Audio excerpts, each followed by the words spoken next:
अस्सलाम वालेकुम एंड जय हिंद एवरीवन। हाजिर हूँ मैं आपके सामने अपना चैनल बिना बटन का रेडियो लेकर और एपिसोड नंबर 10 चैप्टर नंबर 7।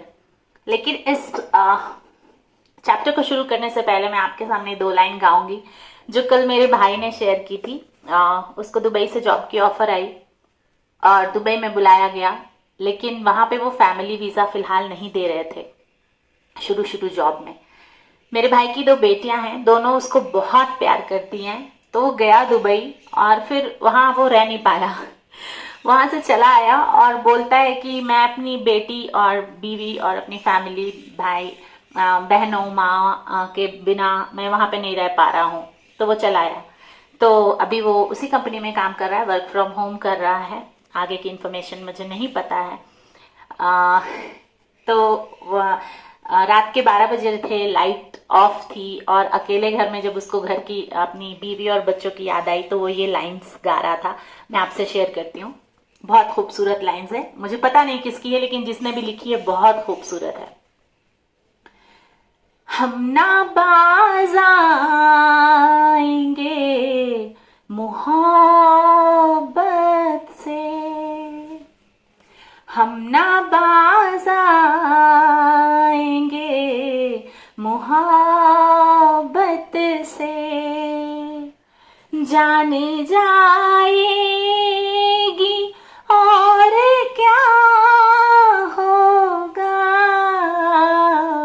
हम ना बाज आएंगे मोहब्बत से। ये लाइन बहुत खूबसूरत है और मैं कुछ और मोहब्बत के रियल लाइफ के एक्सपीरियंस आपसे शेयर करूंगी। ये तो फिक्शन बुक है, fiction means totally imagination based कहानी है, लेकिन मॉरल वैल्यूज सोसाइटी से लिए गए। सोशियोलॉजी मेरा सब्जेक्ट था ग्रेजुएशन लेवल पे, तो सोशल इश्यूज जो हैं उससे मैं कनेक्टेड हूँ अपने ग्रेजुएशन लेवल की पढ़ाई से, तो उसको मैंने इसमें मेंशन किया है। बहुत सारी फैमिलीज में ये ओवरकम भी हो गए हैं ये इश्यूज, लेकिन बहुत सारी फैमिलीज में हैं भी। तो इसको आप रियलिस्टिक स्टोरी ना समझेंगे, क्योंकि मुझे बहुत सारे लोगों की क्वेरी आ रही थी। सबको लग रहा था कि ये रियल लाइफ स्टोरी है। जो रियल लाइफ स्टोरी होती है उसको हम ऑटोबायोग्राफी कहते हैं, जो ऑथर खुद लिखता है अपने बारे में। और अगर किसी और ने मेरी लिखी तो वो बायोग्राफी। बायोग्राफी और ऑटोबायोग्राफी में बहुत फर्क होता है। बायोग्राफी में बहुत सारे फैक्ट्स नहीं होते हैं, और जब ऑटोबायोग्राफी लिखी जाती है और किसी सच्चे इंसान की ऑटोबायोग्राफी होगी, जैसे गांधी जी ने लिखा है माई एक्सपेरिमेंट विथ ट्रुथ, तो उसमें बहुत सारी सच्चाई होती है। तो ये डिपेंड करता है कि लिखने वाले ने कितनी सच्चाई से ऑटोबायोग्राफी या बायोग्राफी लिखी है। तो ये एक फिक्शन स्टोरी है, ये रियलिस्टिक स्टोरी नहीं है। मेरी अगली किताब जो है वो रियलिस्टिक फिक्शन है, मतलब बहुत सारी चीजें जो मैंने अभी कंटेम्पररी देखी है उससे रिलेटेड हैं, और बहुत सारी चीजें फिक्शन भी है। क्योंकि अगर हमें कोई चीज बच्चों को सिखानी है तो हमें बहुत सारे एग्जाम्पल्स देने होते हैं, कुछ रियल लाइफ के भी होते हैं और कुछ नहीं भी होते हैं। तो ये तो बुक पूरी फिक्शनल स्टोरी है, ऐसा कोई भी कैरेक्टर मेरी लाइफ में आया नहीं है, लेकिन हाँ कुछ कुछ चीजें जो हैं सोसाइटी में अवेलेबल थी मेरे से पिछले वाले जनरेशन में, उन टॉपिक्स को मैंने इसमें यूज किया है। और हम ना बाज आएंगे मोहब्बत से, तो आपको बताती हूँ ये ईयररिंग जो है वो मेरी मामी ने मुझे गिफ्ट किया है, छोटी मामी ने। उन्होंने कहा कि आप वीडियो बनाती हैं तो कभी पहनिएगा, तो मैंने उनके कहने पे ये पहना है। ये घड़ी सुप्रिया ने गिफ्ट की है मुझे, मेरी फ्रेंड है इंदिरा की, और ये घड़ी मुझे हमेशा याद दिलाती है कि I am on 2 important duties of my life. पहला एज ए होम मेकर, मेरी माँ की, मेरी बहू की, मेरी बीवी की जो ड्यूटी है, और दूसरा एज ए राइटर। तो ये घड़ी पहन के मैं हमेशा वीडियो बनाती हूँ। तीसरा ये अंगूठी ये मुझे मनीषा प्रभाकर दी ने दी थी। उन्होंने बड़े प्यार से मुझे ये अंगूठी दी थी जब मैं सनबीम छोड़ रही थी उस वक्त। चौथा है ये लॉकेट, इमाम ने मुझे गिफ्ट किया था, ये उसका दिया हुआ, मैं इसे मंगलसूत्र कहती हूँ, कभी कभी पहनती हूँ मैं इसको ओकेजनली, जब मुझे बहुत ही अंदर से कुछ अच्छा फील होता है तब मैं पहनती हूँ। और ये अंगूठी अकीक की, ये मैंने अपने जॉब के पैसे से बनाई है और ये हरा अकीक रसूलुल्लाह पहना करते थे, इसलिए मुझे पसंद है। और एक्सप्लेन करती हूँ, ये भगवा कलर मुझे बचपन से पसंद है। क्यों? क्योंकि ये सीता जी पहना करती थी रामायण में, और वो मेरी बहुत पसंदीदा कैरेक्टर है इंडियन हिस्ट्री की। और मुझे सफेद कपड़ा भी बहुत पसंद है क्योंकि वो बीबी मरियम की याद दिलाता है। मुझे हिजाब भी बहुत पसंद है क्योंकि वो बीबी फातिमा का आइकन है, वो पहना करती थी हिजाब। तो बहुत सारी दुनिया में अच्छे अच्छे लोग हुए हैं और बहुत अच्छी अच्छी चीजें हुई हैं, तो उन अच्छाइयों को थोड़ा थोड़ा समेटने की कोशिश करती हूँ। बहुत ज्यादा नहीं कर पाती हूँ, जितना कर पाती हूँ उतना करती हूँ। चलिए अब आप कहानी शुरू करते हैं। उधर अदीरा अपने दूसरे घर में अपने हुनर से सबकी मोहब्बतें जुटाने में लगी थी। जिस तरह जिंदगी जीने के लिए बैंक बैलेंस की जरूरत होती है, उतनी ही जरूरत इमोशनल बैंक बैलेंस की भी होती है।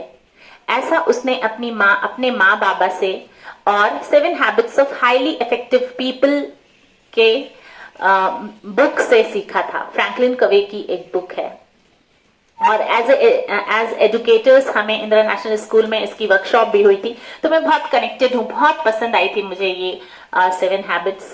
हालांकि इसको पूरी तरह से सीखने में पूरी जिंदगी गुजर जाएगी, लेकिन बहुत सारी चीजें मैंने इसमें से सीखी है, तो ये बहुत अच्छा एक वर्कशॉप था। उसने अपने माँ बाबा से ये सीखा था कि हम पैसों से खुशियां नहीं खरीद सकते, हम पैसों से ऐशो आराम खरीद सकते हैं, पर दिल का सुकून नहीं खरीद सकते। हम मोहब्बत तो पैसों से कतई नहीं खरीद सकते।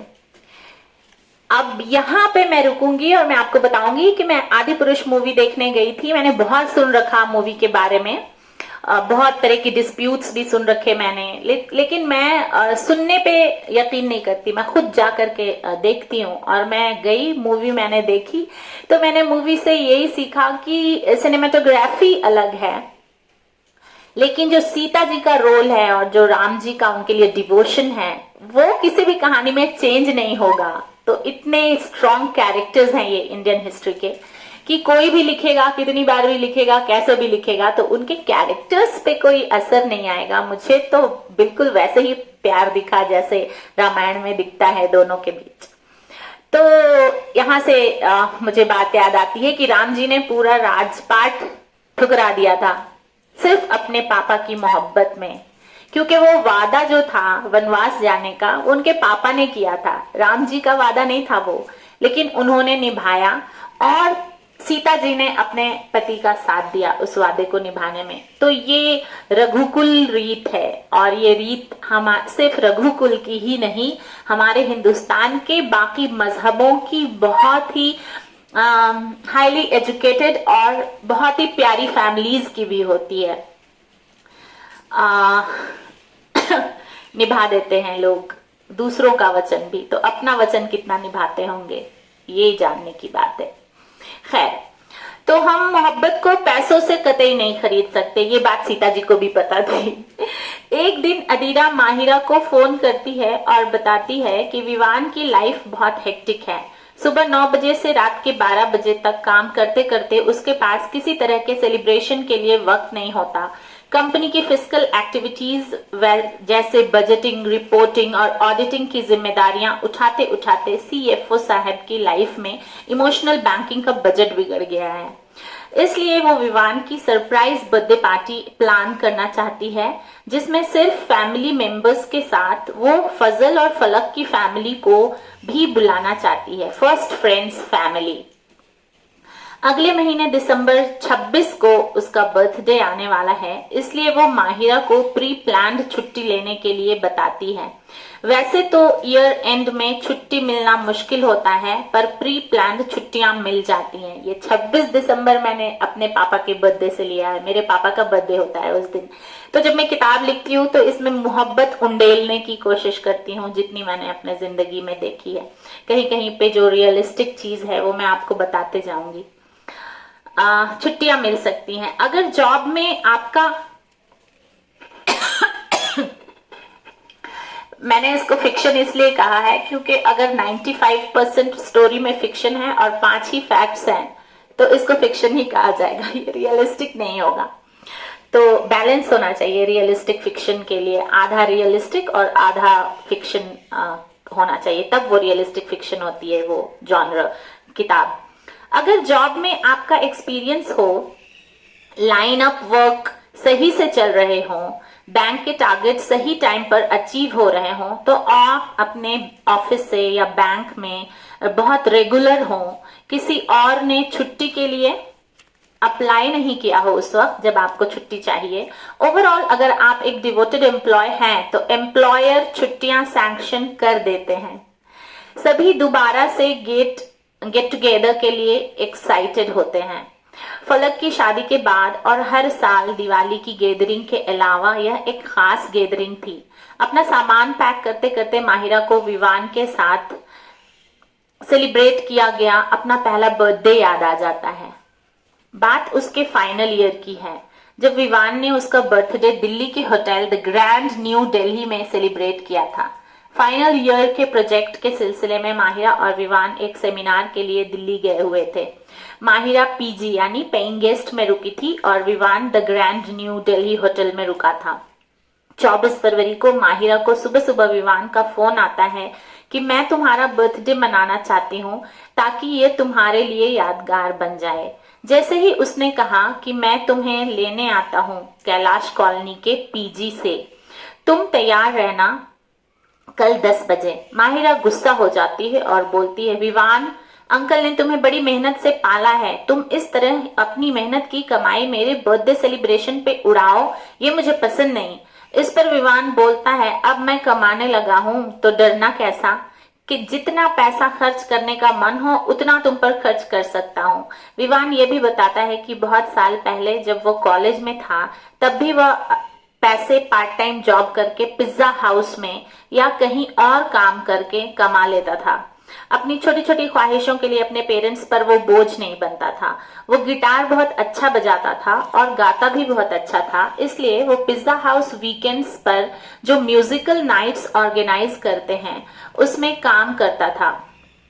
महीनों काम करके पैसे सेव करता था जिससे वो अपनी पॉकेट मनी निकाल सके। इससे पिज्जा हाउस में कस्टमर्स बढ़ गए और उसके बैंक बैलेंस भी। कौन सा हुनर लाइफ में कब कहां कैसे काम आ जाए नहीं कहा जा सकता।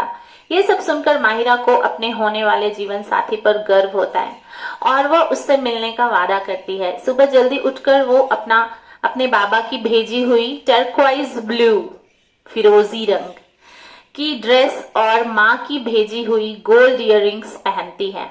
उसकी माँ ने उसके बर्थडे पे पहली बार गोल्ड इयररिंग भेजा था। और उसके बाद वो नाश्ता करती है और शंकर और पार्वती जी के मंदिर जाती है। उसके इष्ट देव थे शंकर और पार्वती जी।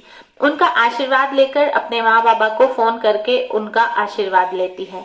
अदीरा भी उसे बर्थडे विश करके पूछती है, आज विवान आने वाला होगा ना माही, तूने मेरी दी हुई मोजड़ियां पहनी है ना? विवान को तेरे पैरों में मोजड़ियां पसंद है, इसलिए मैंने तुझे वो गिफ्ट की थी।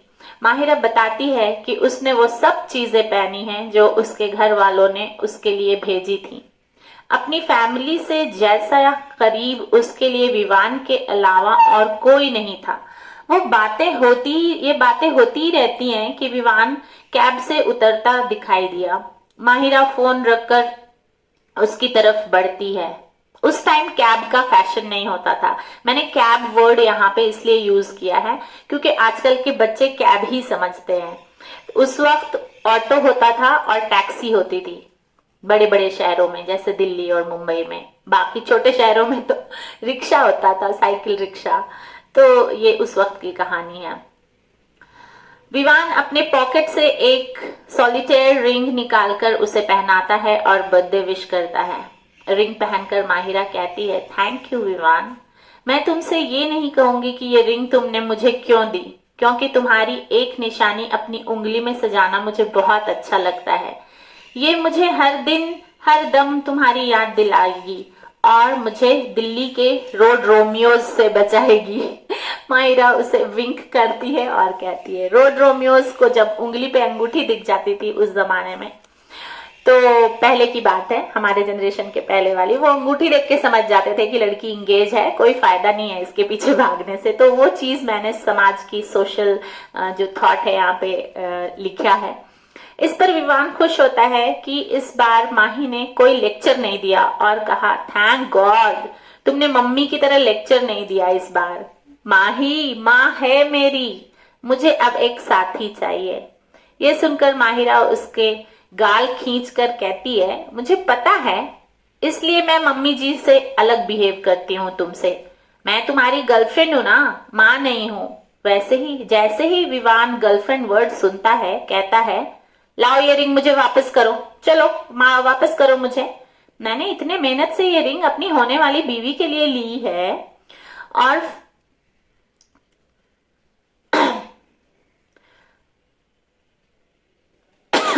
फाइनेंस में मैं पढ़ाई कर रहा हूँ मैम, जॉब कर रहा हूँ। मैं पैसे सेव करना सीखता हूँ, वेस्ट नहीं करता। ये सुनकर माहिरा को विवान की सोच पर बहुत ही गर्व होता है।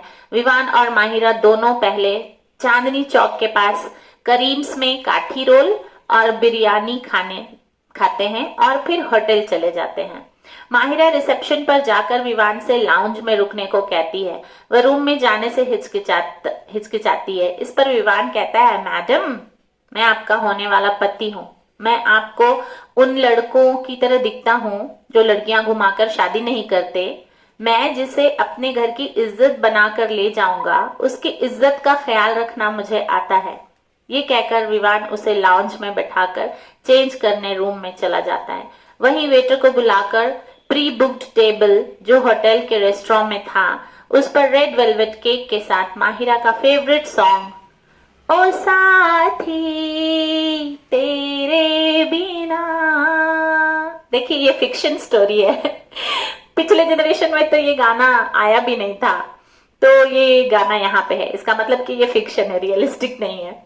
प्ले करने को कहता है। वह नीचे आकर माहिरा को रेस्टोरेंट में ले जाकर केक कट कराता है, उसके मनपसंद सॉन्ग प्ले करवाता है, फिर लॉन में जाकर ढेर सारी बातें करता है। शाम में दोनों fish and chips, dal makhani, garlic butter naan और फ्रेश फ्रूट प्लाटर खाते हैं। ये सब Hotel The Grand new Delhi की उन खास डिशेज में से था जिसे विवान और माहिरा पसंद करते थे। अभी देखिए, मैं the Grand new Delhi hotel भी कभी नहीं गई और ये पेड प्रमोशन भी नहीं है। लेकिन जब कहानी लिखता है एक राइटर, तो उसको वो बहुत अच्छाइयां समेटने की कोशिश करता है अपनी किताब में, ताकि जिन्होंने बुक खरीदी है, जो पढ़ रहे हैं, उनका पैसा वेस्ट ना हो। तो ये रियलिस्टिक तो है ही नहीं कहीं से भी। खैर, इस यादगार बर्थडे के बारे में माहिरा सोचती ही रहती है कि उसकी सासू माँ कमरे में आती हैं और पैकिंग के बारे में पूछती हैं। माहिरा उन्हें भी अदीरा की तरफ से इनवाइट करके उनकी और पापा की भी पैकिंग करने को कहती है। सभी लोग खुशी खुशी अदीरा के घर 25 दिसंबर को सुबह ही पहुंच जाते हैं। घर नए साल के सेलिब्रेशन के लिए सजा हुआ था। रेड एंड व्हाइट कॉम्बिनेशन के सिल्क के कर्टन्स, बलून्स और हॉल के बीचों बीच एक बड़ा सा क्रिसमस ट्री जिस पर बच्चों के मनपसंद हैंगिंग्स लगे हुए थे। ये सब देखकर फातिमा बहुत खुश हुई और एक्साइटेड भी। उसने ऐसे सेलिब्रेशंस अपने स्कूल और मॉल्स में ही देखे थे। पहली बार वो फैमिली गैदरिंग में क्रिसमस सेलिब्रेट करने वाली थी। इतने में अदीरा सबके पांव छूती है, बड़ों का आशीर्वाद लेकर फजल और वीर के साथ से हाथ मिलाती है। माहिरा और फलक के गले लगकर उसे बचपन के पल याद आ जाते हैं। वो मुस्कुराते हुए आंखों को नीचे कहती है, ये मेरी और फातिमा की जिंदगी का मेमोरेबल क्रिसमस होने वाला है। I am so excited to see you all here. उसे खुश देखकर विवान भी बहुत खुश होता है। वह सोचता है कि क्या ये छोटी छोटी सेलिब्रेशंस और गैदरिंग इतने जरूरी होते हैं हमारी जिंदगी में। उसे अपने बर्थडे की पार्टी के बारे में कुछ भी पता नहीं था। अदीरा ने सबसे न्यू ईयर सेलिब्रेशन के बारे में कहा था। सिर्फ माहिरा और फलक को ही इसके बारे में पता था। सभी लोगों के लिए अदीरा ने उनके मनपसंद डिशेस बनाई थी। विवान के लिए बंगाली फिश करी, वीर के लिए पनीर चॉप्सी, माहिरा के लिए स्ट्यू, मटन का स्ट्यू, फलक के लिए चिकन बटर मसाला, अपने सास ससुर के लिए मलाई कोफ्ता और वेज पुलाव, अपने माँ बाबा के लिए पनीर पसंदा और तंदूरी रोटी, विवान के पापा और मम्मी के लिए थाई वेज करी, वीर के पेरेंट्स के लिए पनीर बटर मसाला, फलक के पेरेंट्स के लिए चिकन हांडी और फजल के अम्मी अब्बू के लिए मटन दम बिरयानी। बहुत सारी डिशेस हो गई। तो 20 मिनट हो चुके हैं, यहीं पे रुकती हूँ, फिर आपसे मिलूंगी कल आगे की कहानी को लेकर। और मुझसे जुड़े रहिए, जाइएगा नहीं, बहुत ही इंपॉर्टेंट सेलिब्रेशन होने वाला है आदाबे मोहब्बत में। जीते रहिए, खुश रहिए, आबाद रहिए। मिलती हूँ कल आपसे आगे के एपिसोड को लेकर। जय हिंद।